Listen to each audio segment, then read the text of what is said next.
Hello everyone, sweet and salty recipes में आप सबका स्वागत है। आज मैं मूंगफली की सूखी चटनी बनाने वाली हूँ। ये चटनी खाने में बहुत ही टेस्टी लगती है और आप इसे रोटी पराठे के साथ या किसी भी स्नैक्स के साथ जैसे बटाटा वड़ा और वड़ा पाव या इडली के साथ भी खा सकते हैं। बहुत ही बढ़िया लगती है ये। और कोई भी दाल सब्जी हो उसके ऊपर आप इसको थोड़ा सा डाल लें, उस दाल सब्जी का टेस्ट डबल हो जाता है और बनाने में भी आसान है। तो चलिए फटाफट से हम इसे बना लेते हैं। 1 कप मूंगफली गिरी है, इसको सबसे पहले हम ड्राई रोस्ट कर लेंगे।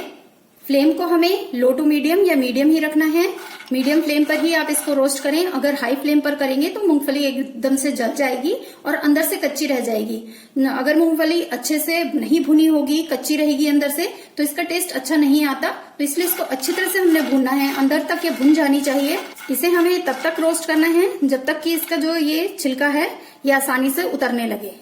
अभी ये नहीं उतर रहा है, तब ये आसानी से उतरने लगेगा और अच्छी तरह से रोस्ट हो जाएगी तो इसका टेस्ट भी बहुत बढ़िया आएगा। तो इसे हम रोस्ट कर लेते हैं।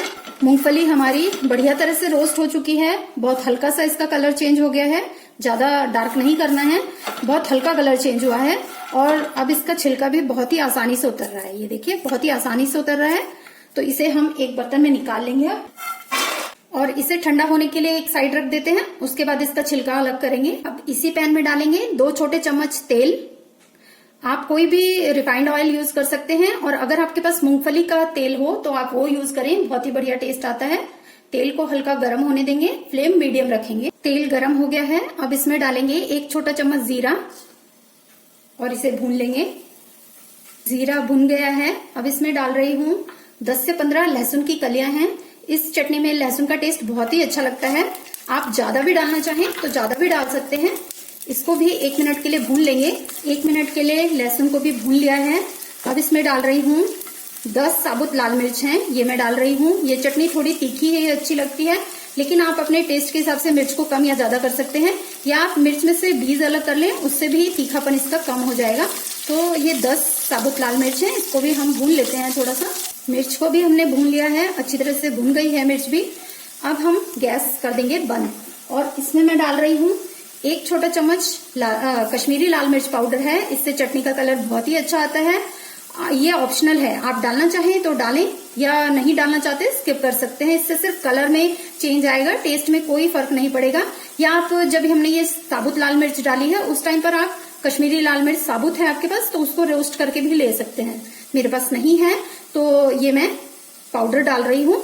गैस बंद करने के बाद ही आप ये पाउडर डालें, क्योंकि जो हमारा पैन है ये गर्म है, जल ना जाए एकदम से मिर्च। तो इसको भी हम चला लेते हैं थोड़ा सा। बस अब इसे साइड हटा लेंगे और थोड़ी देर के लिए इसे हम ठंडा होने देंगे। उसके बाद हम इसको पीसेंगे। मूंगफली हमारी ठंडी हो चुकी है। इस तरह से हाथ में इसको लेकर हम इसका छिलका अलग कर लेते हैं। बहुत ही आसानी से ये हो जाता है। मूंगफली थोड़ी है इसलिए हम इसी तरह से इसका छिलका हटा लेंगे। लेकिन अगर ज्यादा क्वांटिटी में आपके मूंगफली है तो आप उसको किसी कपड़े पर ले लें और कपड़े में ऐसे रगड़ें तो वो छिलका आसानी से अलग हो जाता है। लेकिन क्योंकि ये थोड़ी है तो हम इसको इस तरह से हाथ से ही रगड़ कर अलग कर लेंगे। सारा छिलका हमने अलग कर लिया है, इसे हम साइड रख देंगे। और ये मसाला भी हमारा ठंडा हो चुका है। अब तो हम इसे एक जार में डालते हैं। एक बात और इसमें मैं ऐड करना चाहूंगी, मुझे तो ये चटनी ऐसे ही पसंद है, मैं इसमें कुछ भी खट्टा नहीं डाल रही हूँ। लेकिन अगर आपको थोड़ा सा खट्टा चाहिए चटनी में तो जिस समय हमने मिर्च डाली थी साबुत लाल मिर्च, उसके बाद आप इसमें एक छोटा टुकड़ा इमली का डाल सकते हैं, या आप जिस समय इसको पीस रहे हैं इसमें आप थोड़ा सा नींबू का रस भी डाल सकते हैं। अगर आप खट्टा चाहते हैं, हल्का खट्टापन चाहते हैं चटनी में तो डालें। लेकिन मुझे ये चटनी ऐसे ही पसंद है तो मैं इसमें कुछ भी खट्टा नहीं डाल रही हूँ। अब पहले हम इस मसाले को ही पीस लेंगे, थोड़ा सा पीस लेते हैं इसको। मसाले को हमने पीस लिया है और इसे दरदरा ही रखना है, बारीक पेस्ट नहीं बनाना।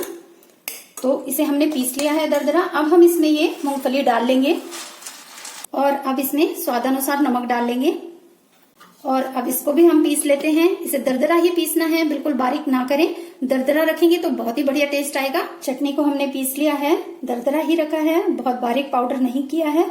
अब हम इसे एक बाउल में निकाल लेते हैं। मूंगफली की सूखी चटनी बनकर तैयार है। इस चटनी की एक खासियत ये भी है कि ये जल्दी से खराब नहीं होती, हफ्ता 10 दिन आराम से चल जाती है। तो आप कहीं सफर पर जा रहे हैं तो भी आप इसको साथ में लेकर जा सकते हैं। और आज की ये रेसिपी आपको कैसी लगी कमेंट जरूर कीजिएगा। रेसिपी अच्छी लगी हो लाइक शेयर सब्सक्राइब करना ना भूलिएगा।